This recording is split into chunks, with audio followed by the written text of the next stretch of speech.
దేవుడు నేను నమ్మి ఒక భర్తనిచ్చి భార్యనిచ్చి పిల్లల్నిచ్చి ఒక పతివర్త ధర్మాన్ని నువ్వు నెరవేరుస్తావని దేవుడు నీకు ఇచ్చారు. నువ్వెందుకు ఇంకా పనికిమాలిన ఆలోచనలు కలిగి ఉన్నావు? యవన కాలంలో భర్తలు చనిపోయి బిడ్డలను పెట్టుకొని నీతి కలిగి బ్రతుకుతున్నారు మహాతల్లులు. నీకు భర్త ఉన్నాడు. కొంతమంది దేవుని కొరకు బ్రతుకుతున్నటువంటి వారు భార్య చనిపోతే బిడ్డలను పెట్టుకొని నడుం కట్టుకొని బ్రతుకుతున్నారు కొంతమంది పురుషులు. నీకు భార్య ఉండి కూడా ఎందుకు ఆ పనికిమాలిన ఆలోచనలు కలిగి ఉన్నావు?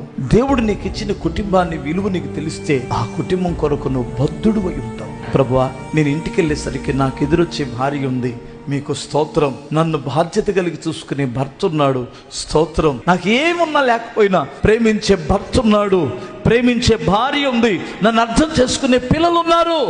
అది దేవుడు ఇచ్చినటువంటిది. ఎలాగూ లేకపోతే దేవునికి మొరపెట్టు. నిన్ను నీ కొరకు చింతించే దేవుడు నీ కుటుంబాన్ని కడతారు, నీ కుటుంబంలో అవసరాలు తీరుస్తారు, నీ ప్రతి అవసరం తీర్చేవాడు ఉన్నాడు.